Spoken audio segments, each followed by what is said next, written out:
Dear students, आज के video में हम डिस्कस करेंगे फेज रूल से related important terminologies, that is phase, component and degree of freedom. तो ये फेज रूल पार्ट 1 वीडियो रहेगा। इस वीडियो के नेक्स्ट पार्ट में हम फेज रूल और रिड्यूस्ड फेज रूल डिस्कस करेंगे। तो सबसे पहले हम स्टार्ट करते हैं फेज। What is phase? तो जब हम फेज की बात करते हैं तो हमारे माइंड में स्ट्राइक होता है सॉलिड, लिक्विड एंड गैस। और जब हम स्टेट ऑफ मैटर की बात करते हैं तब भी हमारे माइंड में सॉलिड, लिक्विड, गैस आता है। तो दोनों में डिफरेंस क्या है?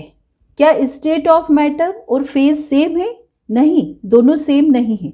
जब भी हम स्टेट ऑफ मैटर की बात करते हैं तब हम सिर्फ सब्सटेंस के फिजिकल फॉर्म की बात करते हैं। किसी भी पर्टिकुलर टेम्परेचर, प्रेशर पर किसी भी सब्सटेंस का फिजिकल फॉर्म क्या है? वो सॉलिड हो सकता है, वो लिक्विड हो सकता है, वो गैस हो सकता है।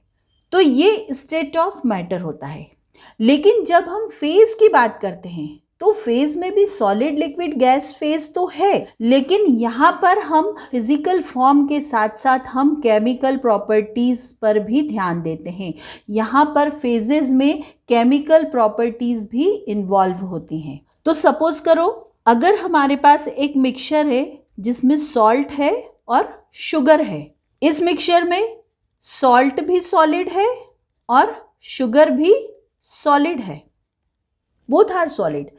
इस मिक्सचर में जब हम स्टेट ऑफ मैटर की बात करेंगे तो हमें सिर्फ इसके फिजिकल फॉर्म को देखना है। तो इसका फिजिकल फॉर्म भी सॉलिड है और इसका फिजिकल फॉर्म भी सॉलिड है।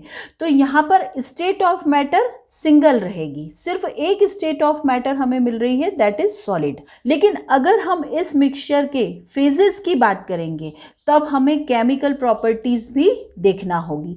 तो सॉल्ट की केमिकल प्रॉपर्टीज डिफरेंट होंगी, शुगर की केमिकल प्रॉपर्टीज डिफरेंट होंगी। तो यहाँ पर दो सॉलिड फेज एग्जिस्ट करेंगे, one is for salt and second one is for sugar. तो स्टेट ऑफ मैटर और फेज में ये एक मेन डिफरेंस होता है कि फेज की हम जब भी बात करते हैं तो हमें फिजिकल फॉर्म के साथ साथ उसकी केमिकल प्रॉपर्टीज भी देखना होती है, और स्टेट ऑफ मैटर सिर्फ पर्टिकुलर टेम्परेचर, प्रेशर पर किसी भी सब्सटेंस के फिजिकल फॉर्म को इंडिकेट करता है। अब हम फेज को डिटेल में डिस्कस करते हैं। तो सबसे पहले हम देखते हैं कि फेज को डिफाइन कैसे किया जाता है। So phase is defined as homogeneous and physically distinct part of a system which has definite boundary and is mechanically separable from other part of the system. Phase has a particular chemical composition and structure, and all physical and chemical properties are same throughout the phase.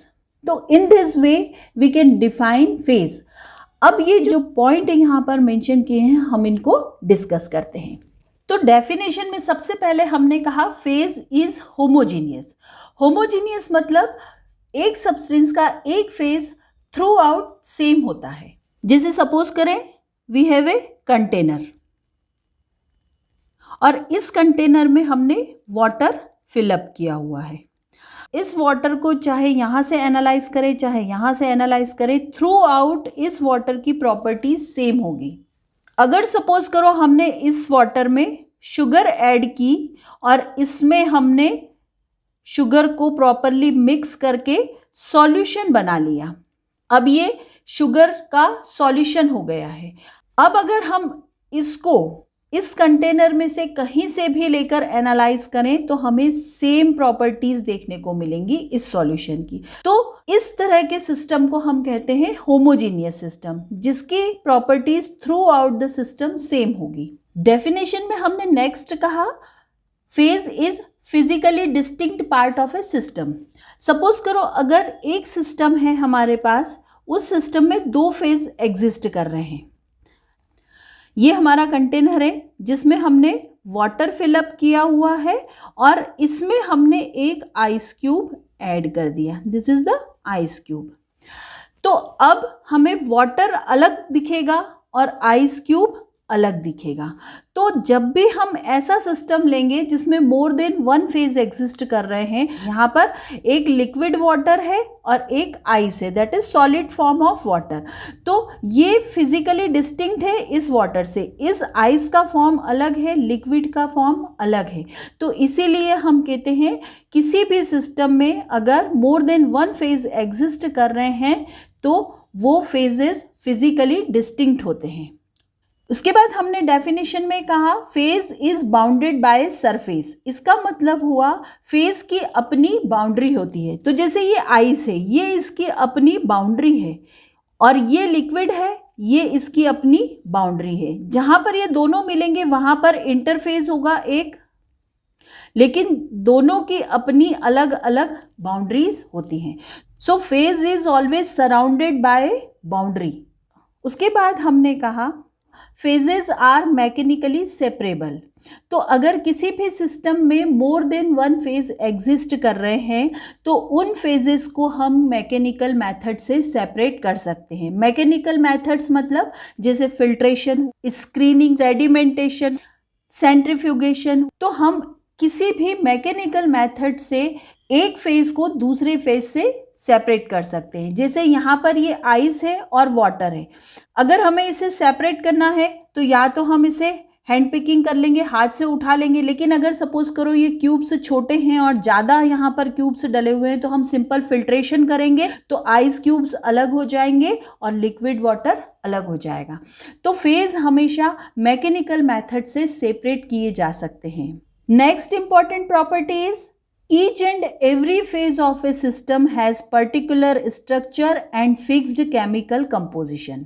जितने भी phase किसी भी system में exist करते हैं उसका अपना एक पर्टिकुलर स्ट्रक्चर होता है और थ्रू आउट द फेज वो स्ट्रक्चर सेम होता है और उसका अपना एक फिक्स्ड केमिकल कंपोजिशन भी होता है। जैसे यहाँ पर हम लिक्विड वाटर की बात कर रहे हैं तो इसका अपना स्ट्रक्चर है, ये through out the phase same रहेगा, इसकी अपनी प्रॉपर्टीज है, इसका अपना केमिकल कंपोजिशन है, वो सेम रहेगा, ये केमिकल कंपोजिशन फिक्स होगा। इसी तरह से जब हम आइस की बात करेंगे, ice is the second phase of this system. इस पूरे आइस में थ्रू आउट स्ट्रक्चर सेम रहेगा और इसका केमिकल कंपोजिशन भी सेम रहेगा। आइस को भी हम H2O से रिप्रेजेंट करेंगे तो केमिकल कंपोजिशन इसमें भी H2O रहेगा, लेकिन इसके स्ट्रक्चर में और इसके स्ट्रक्चर में चेंज रहेगा। उसके बाद नेक्स्ट हम कहते हैं same phase has same physical and chemical property.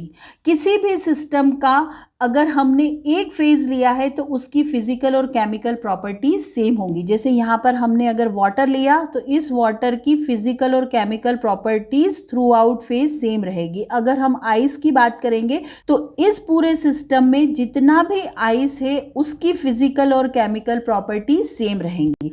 अब हम कुछ एग्जाम्पल डिस्कस करते हैं। तो सपोज करें हमारे पास एक सिस्टम है जिसमें दो सॉलिड एग्जिस्ट कर रहे हैं, सॉलिड प्लस सॉलिड सिस्टम है। तो इस सिस्टम में हमेशा टू फेज एग्जिस्ट करेंगे। जैसे सपोज करो पहला सॉलिड हमने लिया सॉल्ट और दूसरा सॉलिड हमने लिया शुगर। जितना भी सॉल्ट इस सिस्टम में प्रेजेंट होगा वो थ्रू आउट होमोजीनियस होगा, वो फिजिकली डिस्टिंक्ट होगा शुगर से।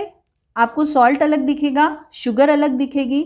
सॉल्ट क्रिस्टल की अपनी बाउंड्री होगी, शुगर क्रिस्टल की अपनी बाउंड्रीज होंगी। इन्हें हम मैकेनिकल मेथड से सेपरेट कर सकते हैं। अगर हम इन दोनों को सेपरेट करना चाहें तो हम सिंपल स्क्रीनिंग करेंगे और इसे सेपरेट कर लेंगे।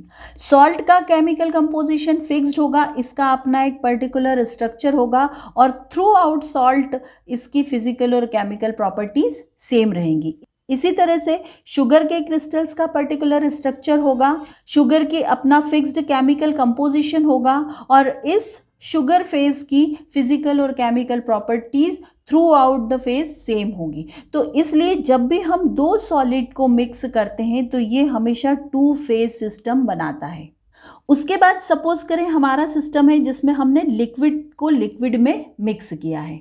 State of matter is only liquid, लेकिन जब भी हम लिक्विड को लिक्विड में मिक्स करेंगे तो ये सिंगल फेज सिस्टम भी बना सकता है और टू फेज सिस्टम भी बना सकता है। अगर ये दोनों लिक्विड कंप्लीटली मिक्सिबल हैं, जैसे हमने वाटर लिया है, वाटर में हमने अल्कोहल ऐड किया, ये कंप्लीटली मिक्सिबल सिस्टम है, तो अब ये एक अल्कोहल वाटर का यूनिफॉर्म सिस्टम बन जाएगा। ये थ्रू आउट होमोजीनियस रहेगा, इसमें हम वाटर अलग और अल्कोहल अलग नहीं देख सकते, ये फिजिकली डिस्टिंक्ट नहीं होगा। इन्हें हम सिंपल किसी भी मैकेनिकल मेथड से सेपरेट भी नहीं कर सकते। और जब हम इन दोनों को मिक्स करेंगे तो through out container physical chemical properties same हो जाएंगी, क्योंकि अब ये एक सॉल्यूशन बन चुका है वाटर और अल्कोहल में, तो वो सॉल्यूशन वाटर अल्कोहल का अपनी प्रॉपर्टी देगा। तो इस तरह का अगर सिस्टम होगा तो ये कहलाएगा सिंगल फेज सिस्टम। यहाँ पर सिर्फ एक ही फेज एग्जिस्ट करेगा। लेकिन वहीं सपोज करें हमने वाटर में ऑयल मिक्स किया है, तो ये दोनों इमिसिबल हैं। अब यहाँ पर वाटर की लेयर अलग फॉर्म हो जाएगी, ऑयल की लेयर अलग फॉर्म हो जाएगी। वाटर की लेयर की प्रॉपर्टीज अलग होंगी, ऑयल लेयर की प्रॉपर्टी अलग होंगी, और ये दोनों फिजिकली डिस्टिंक्ट होंगी। ऑयल अपनी लेयर फॉर्म करेगा, वाटर अपनी लेयर फॉर्म करेगा। अब जब इस सिस्टम ने दो लेयर फॉर्म करी है, दोनों फिजिकली डिस्टिंक्ट है, इनकी अपनी बाउंड्री है, यहाँ पर बीच में हमें इंटरफेस मिल जाएगा, हम इसे सेपरेटिंग फनल से सेपरेट कर सकते हैं। तो ये हमने एक मैकेनिकल मेथड से इन्हें सेपरेट कर लिया। ऑयल का अपना केमिकल कंपोजिशन होगा, वाटर का अपना केमिकल कंपोजिशन होगा, और throughout oil same physical chemical property, same structure exist करेगा, और थ्रू आउट वाटर वाली लेयर में same physical chemical properties exist करेंगी, सेम फिजिकल स्ट्रक्चर एग्जिस्ट करेगा। तो जब भी हम दो इमिसिबल लिक्विड्स को मिक्स करेंगे then it form a two phase system. यहाँ पर दो फेज सिस्टम होगा। उसके बाद अगर हमने गैस को गैस में मिक्स किया, यहाँ पर दो गैस भी हो सकती हैं और मोर देन टू गैसेस भी हम ले सकते हैं, जैसे air is mixture of gases. तो जब भी आप गैस को गैस में मिक्स करते हैं तो ये कंप्लीटली मिक्स होके एक होमोजीनियस सिस्टम फॉर्म कर लेता है। जैसे सपोज करें मैंने नाइट्रोजन और ऑक्सीजन को मिक्स किया है, तो ये दोनों मिक्स होके एक यूनिफॉर्म कंपोजिशन बन जाएगा। तो ये थ्रू आउट होमोजीनियस हो जाएगा। इसमें कोई भी फिजिकल डिस्टिंक्शन नहीं रहेगा कि कहाँ पर नाइट्रोजन है, कहाँ पर ऑक्सीजन है, इनकी कोई पर्टिकुलर बाउंड्री नहीं होगी। इन्हें हम सिंपल मैकेनिकल मेथड से सेपरेट भी नहीं कर पाएंगे। तो यहाँ पर जब भी हम गैस को गैस में मिक्स करते हैं तो हमेशा सिंगल फेज सिस्टम बनता है। तो जैसे एयर में बहुत सारी गैसेस मिक्स हैं, लेकिन एयर एक सिंगल फेज सिस्टम है। उसके बाद एक कंडीशन और है कि अगर हमने लिक्विड और सॉलिड को मिक्स किया, हम एक सॉल्यूशन बना रहे हैं, तो अगर हमने लिक्विड को सॉलिड में मिक्स किया है और वो कंप्लीटली डिसॉल्व हो गया है, तब तो ये सिंगल फेज सिस्टम होगा। जैसे हमने वाटर लिया लिक्विड, उसमें सॉल्ट ऐड किया, सॉल्ट कंप्लीटली डिसॉल्व हो गया। अब यहाँ पर हमें ये जो सैलाइन वाटर मिलेगा इस कंटेनर में, ये थ्रू आउट सेम है। इस सॉल्यूशन की फिजिकल प्रॉपर्टीज, केमिकल प्रॉपर्टीज, इसका कंपोजिशन, सब कुछ थ्रू आउट सेम रहेगा। ये पूरा होमोजीनियस रहेगा और इसे हम किसी भी सिंपल मैकेनिकल मेथड से सेपरेट आउट नहीं कर सकते। तो जब भी हम लिक्विड को सॉलिड में मिक्स करेंगे और वो कंप्लीटली डिसॉल्व हो जाएगा, तो हम कहेंगे ये एक सिंगल फेज सिस्टम है। लेकिन अगर हमने सॉलिड को लिक्विड में मिक्स किया है और वो अनडिसॉल्व्ड है, जैसे सपोज करें हमने वाटर में सैंड मिक्स कर दी, अब ये सैंड वाटर में डिसॉल्व नहीं होगी, तो वाटर हमें अलग दिखेगा, सैंड अलग दिखेगा, इनका होमोजीनियस सॉल्यूशन फॉर्म नहीं होगा, ये फिजिकली डिस्टिंक्ट होंगे। इसको आपको अगर सेपरेट करना है तो आप सिंपल फिल्ट्रेशन से इसे सेपरेट कर पाएंगे। वाटर की अपनी केमिकल फिजिकल प्रॉपर्टीज होंगी, अपना कंपोजिशन होगा, सैंड की अपनी फिजिकल केमिकल प्रॉपर्टीज होंगी और अपना कंपोजिशन होगा। तो इस तरह का सिस्टम टू फेज सिस्टम कहलाएगा। अब फेज के बाद हम डिस्कस करेंगे कंपोनेंट्स। कंपोनेंट समझने के पहले हमें किसी भी सिस्टम के केमिकल कंस्टिट्यूएंट्स को भी समझना होगा। तो सबसे पहले हम देखते हैं definition of this chemical constituent and component. तो केमिकल कंस्टिट्यूएंट क्या होते हैं? Total number of chemical species, it includes molecules as well as ions both present in any system. तो किसी भी सिस्टम में total number of chemical species कितनी है, चाहे वो मॉलिक्यूलर फॉर्म में हो चाहे वो आयंस के फॉर्म में हो, ये उस सिस्टम का केमिकल कंस्टिट्यूएंट होता है। सपोज करो एक सिस्टम है जिसमें A plus B plus C ये 3 मिले हुए हैं, तो इस पर्टिकुलर सिस्टम की टोटल केमिकल कंस्टिट्यूएंट कितने हुए? 3। उसके बाद हम बात करते हैं कंपोनेंट्स की। So the components are the minimum number of required chemical constituents using which composition of all the phases present in the system can be expressed directly or by means of a chemical equation। तो component क्या होता है?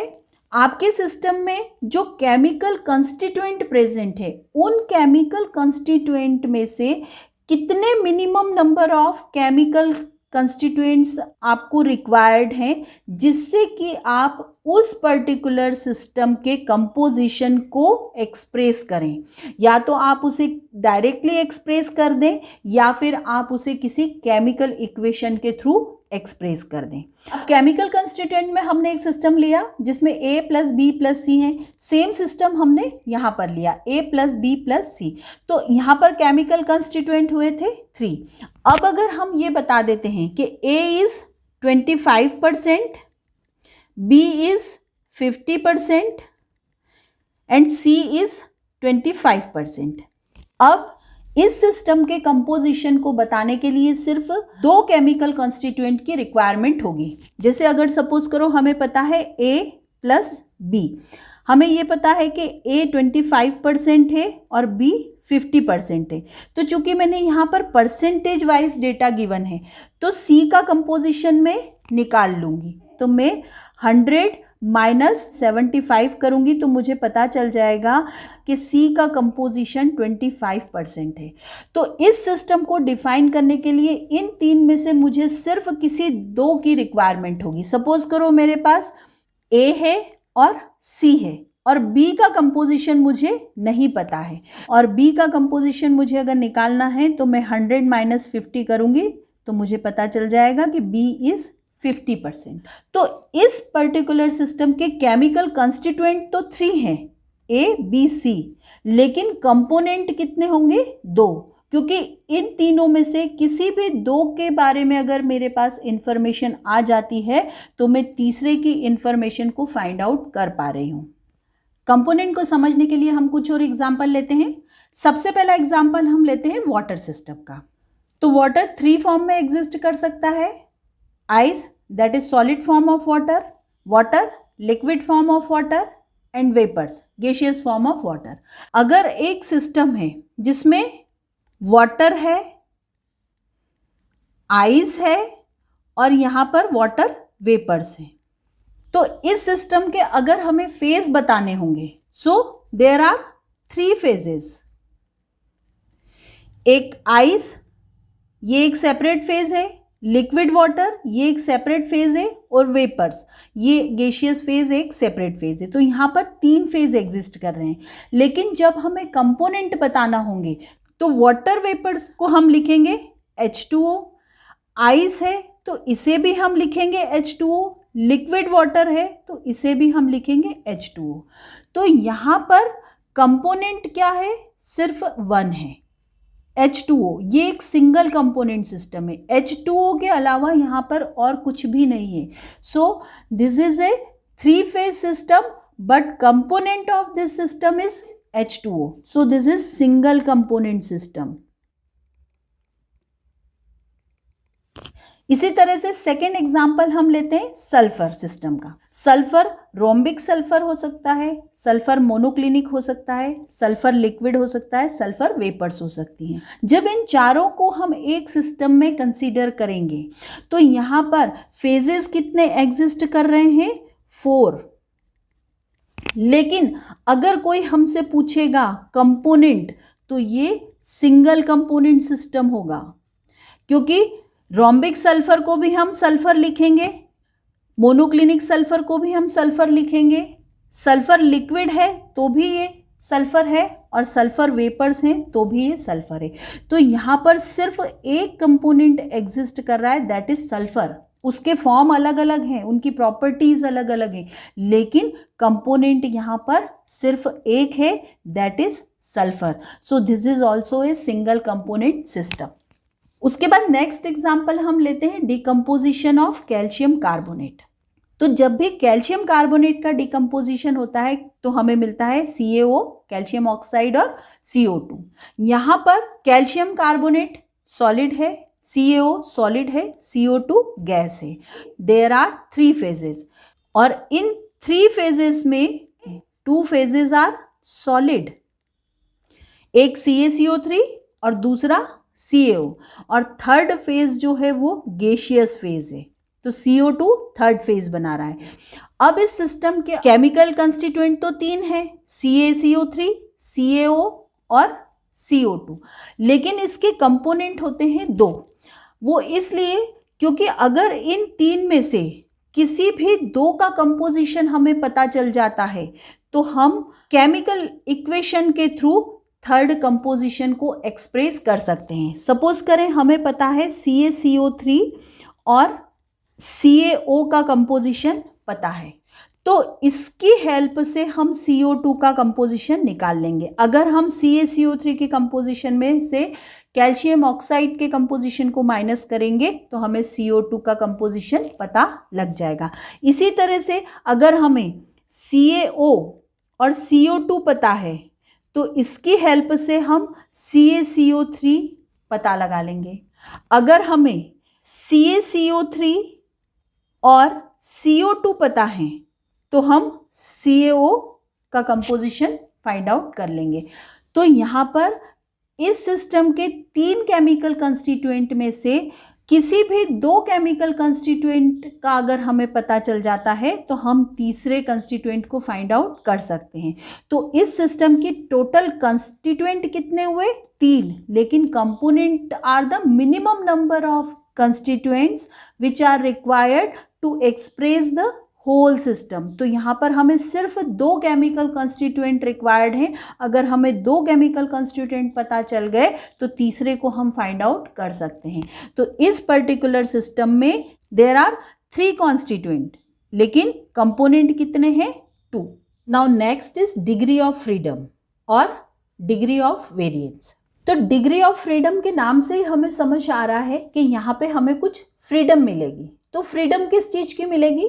तो किसी भी system में जो phase exist करते हैं वो उस सिस्टम के वेरिएबल्स पर डिपेंड करते हैं, और ये वेरिएबल्स होते हैं टेम्परेचर, प्रेशर और कंपोजिशन। जैसे अगर लिक्विड फेज एग्जिस्ट कर रहा है तो वो पर्टिकुलर टेम्परेचर, प्रेशर पर एग्जिस्ट करेगा। वेपर फेज एग्जिस्ट कर रहा है तो वो किसी पर्टिकुलर टेम्परेचर, प्रेशर पर एग्जिस्ट कर रहा है।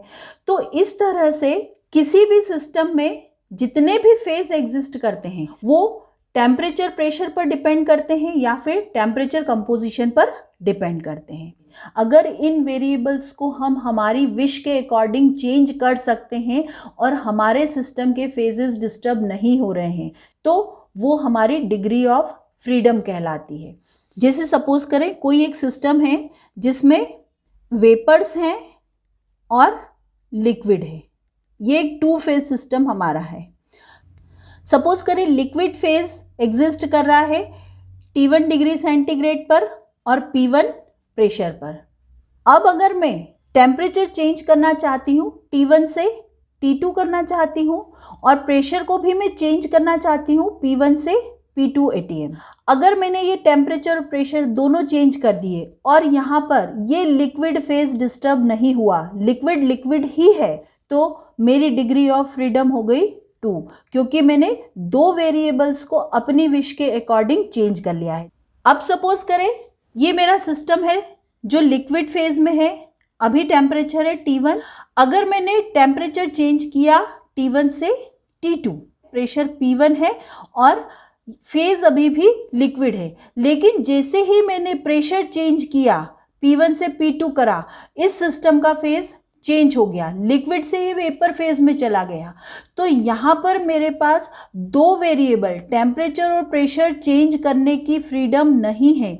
यहाँ पर मैं सिर्फ एक वेरिएबल चेंज कर पा रही थी, टेम्परेचर को T1 से T2 चेंज कर पा रही थी, प्रेशर ऑटोमेटिक कांस्टेंट हो रहा था, प्रेशर को P1 ही रखना पड़ रहा था, तभी सेम फेज एग्जिस्ट कर रहा था, तभी लिक्विड फेज एग्जिस्ट कर पा रहा था। अगर मैंने प्रेशर में वेरिएशन कर दिया तो ये फेज भी चेंज हो गया। तो इस केस में जब मैं सिर्फ एक वेरिएबल को चेंज कर पा रही हूं तो मेरी डिग्री ऑफ फ्रीडम होगी 1।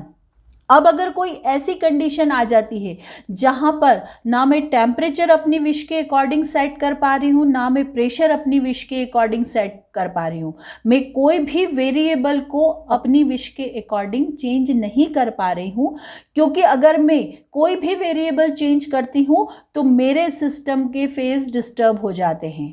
तो ऐसी कंडीशन में मेरे पास किसी भी वेरिएबल को चेंज करने की फ्रीडम नहीं है, तो मेरी डिग्री ऑफ फ्रीडम होगी 0। So this is very simple explanation of degree of freedom. जैसे उसके नाम से ही हमें समझ में आ रहा है, फ्रीडम, हमें हमारे सिस्टम के वेरिएबल्स को हमारी विश के अकॉर्डिंग चेंज करने की फ्रीडम है या नहीं है। अगर हम दो वेरिएबल्स को चेंज कर पाते हैं अपनी विश के अकॉर्डिंग तो हमारी डिग्री ऑफ फ्रीडम हुई 2। अगर हम एक वेरिएबल को चेंज कर पाते हैं अपनी विश के अकॉर्डिंग तो हमारी डिग्री ऑफ फ्रीडम हुई 1। और अगर हम कोई भी वेरिएबल अपनी विश के अकॉर्डिंग चेंज नहीं कर पाते हैं तो हमारी डिग्री ऑफ फ्रीडम हुई 0। अब हम देखते हैं इसकी definition. So degree of freedom is defined as the minimum number of variables and these variables include temperature, pressure and composition, which must be specified to define the system completely। तो degree of freedom का एक definition ये है कि किसी भी system को completely define करने के लिए, उसके फेजेस को कंप्लीटली डिफाइन करने के लिए हमें कितने मिनिमम नंबर ऑफ वेरिएबल्स को फिक्स करना पड़ेगा, कितने मिनिमम नंबर ऑफ वेरिएबल्स को स्पेसिफाई करना पड़ेगा, वो हमारी डिग्री ऑफ फ्रीडम है। जैसे हमने टेम्परेचर और प्रेशर स्पेसिफाई करे तो हमारी डिग्री ऑफ फ्रीडम 2 हुई। अगर हमने सिर्फ एक वेरिएबल को स्पेसिफाई किया, दूसरा ऑटोमेटिक फिक्स हो गया। जैसे हमने बोला वाटर का बॉइलिंग पॉइंट है 100 डिग्री सेंटीग्रेड, तो प्रेशर ऑटोमेटिक फिक्स हो जाएगा 1 atm, क्योंकि हमें ये पता है कि 1 एटमॉस्फेरिक प्रेशर पर वाटर का बॉइलिंग पॉइंट 100 डिग्री सेंटीग्रेड होगा, तो मुझे प्रेशर स्पेसिफाई करने की जरूरत नहीं है। तो सिस्टम को डिफाइन करने के लिए, सिस्टम के फेज को डिफाइन करने के लिए दोनों में से, टेम्परेचर या प्रेशर में से कोई भी एक चीज अगर मैं बता दूंगी कि वाटर का बॉइलिंग पॉइंट मुझे 1 एटमॉस्फेरिक प्रेशर पर लेना है, तो हम समझ जाएंगे कि वो 100 डिग्री सेंटीग्रेड है। या मैंने बोला कि वाटर का बॉइलिंग पॉइंट 100 डिग्री सेंटीग्रेड है, तो हम समझ जाएंगे कि प्रेशर 1 एटमॉस्फेरिक होगा। तो यहाँ पर मैं सिर्फ एक वेरिएबल को स्पेसिफाई कर रही हूँ, तो यहाँ पर डिग्री ऑफ फ्रीडम 1 होगी। Now next, this degree of freedom indicates the number of variables that can be altered independent of each other without affecting the number of phases in the system. ये degree of freedom हमें indicate करते हैं कि कितने number of variables को हम change कर सकते हैं इंडिपेंडेंटली, ताकि हमारे सिस्टम के फेजेस डिस्टर्ब ना हो। अगर हम अपनी विश के अकॉर्डिंग 2 वेरिएबल फिक्स कर पा रहे हैं तो हमारी डिग्री ऑफ फ्रीडम 2 हुई, जैसा मैंने आपको इस एग्जाम्पल में समझाया था। अगर हम सिर्फ एक वेरिएबल को चेंज कर पा रहे हैं, दूसरा ऑटोमेटिक फिक्स हो रहा है, इस तरह की कंडीशन, तो हमारी डिग्री ऑफ फ्रीडम 1 हुई। और अगर हम सिस्टम के किसी भी वेरिएबल को अपनी विश के अकॉर्डिंग चेंज नहीं कर पा रहे हैं तो डिग्री ऑफ फ्रीडम 0 हुई। अगर सिस्टम की डिग्री ऑफ फ्रीडम 0 होती है then system is known as non variant system है। हम सिस्टम के वेरिएबल्स को वेरी नहीं कर सकते हैं, that is why the system is known as non variant. अगर डिग्री ऑफ फ्रीडम 1 हुई then system is known as monovariant, univariant. Mono means 1, uni means 1, तो हम एक वेरिएबल को वेरी कर सकते हैं, तो सिस्टम को हम मोनोवेरिएंट कहेंगे। अगर डिग्री ऑफ फ्रीडम 2 है तो हम 2 वेरिएबल्स को चेंज कर पाते हैं अपनी विश के अकॉर्डिंग, तो सिस्टम को बाय वेरिएंट कहा जाता है। बाय मीन्स टू, तो यहाँ पर हम 2 वेरिएबल्स चेंज कर सकते हैं। Basically this system variables govern the phases of any system. किसी भी सिस्टम में कौन सा फेज एग्जिस्ट करेगा या कौन से फेजेस इक्विलिब्रियम में रहेंगे, ये सिस्टम के वेरिएबल्स डिसाइड करते हैं। This is the degree of freedom.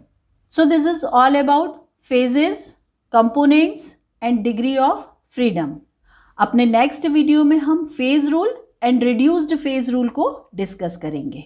तो स्टूडेंट्स, अगर वीडियो अच्छा लगा हो तो एक लाइक ज़रूर करें और मेरे चैनल इजी इंजीनियरिंग केमिस्ट्री को सब्सक्राइब करें। Thank you.